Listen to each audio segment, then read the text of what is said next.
नमस्कार, स्वागत है आप सभी का मंडियों के हाल में। मैं हूं आपके साथ अखिलेश राठी और मंडियों के हाल में सबसे पहले आज हम चर्चा करने जा रहे हैं प्याज के ऊपर।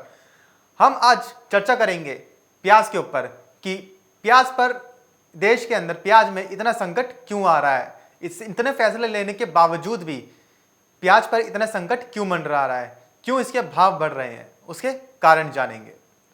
तो देश में प्याज का उत्पादन फसल वर्ष 2019-20 जुलाई जून में पिछले साल से 17% ज्यादा होने पर भी घरेलू आपूर्ति का टोटा हो रखा है और घरेलू खपत के मुकाबले आपूर्ति की कमी दूर कर इसकी कीमतों में काबू रखने के लिए भारत को विदेशों से प्याज मंगवाना पड़ रहा है। बताया जा रहा है कि देश के प्रमुख प्याज उत्पादक क्षेत्रों में बेमौसम बरसात से खेतों में लगी प्याज की फसल खराब होने और आगे लगने वाली फसल में विलंब होने से भी प्याज के दामों में बीते दिनों भारी इजाफा देखने को मिला था। हालांकि केंद्रीय उपभोक्ता मामले, खाद्य एवं सार्वजनिक वितरण मंत्री पीयूष गोयल की माने तो इस साल प्याज का निर्यात ज्यादा होना भी इसकी एक वजह है। उन्होंने बताया कि पिछले साल पूरे साल में करीब 22 से 24 लाख टन प्याज का जितना निर्यात हुआ था, लेकिन इस साल इतना निर्यात अगस्त तक ही हो गया था। उन्होंने बताया कि प्याज के निर्यात पर रोक लगाने से पहले 24 लाख टन निर्यात हो चुका था।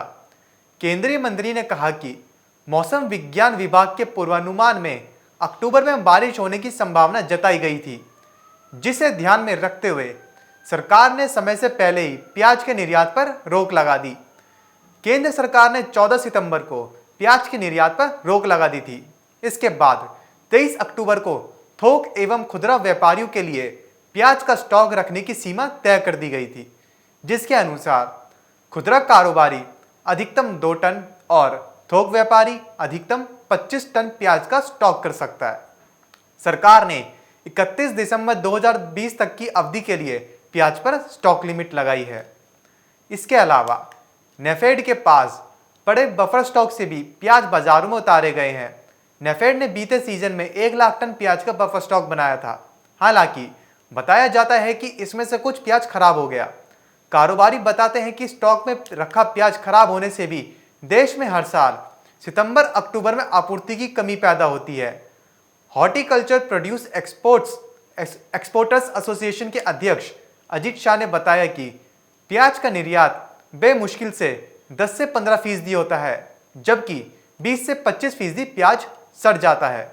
उन्होंने कहा कि देश में भंडारण की ऐसी व्यवस्था करने की जरूरत है जिससे ज्यादा समय तक प्याज का भंडारण किया जा सके।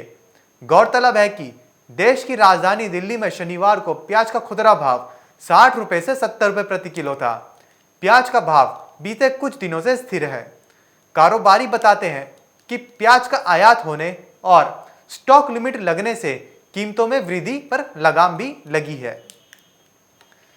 तो ये थे कुछ कारण जिनकी वजह से हमने आपको बताया कि प्याज के दाम क्यों बढ़ रहे हैं। तो फिलहाल मंडियों के हाल में बस इतना ही। और अधिक जानकारी के लिए बने रहिए हमारे साथ मार्केट टाइम्स टीवी पर।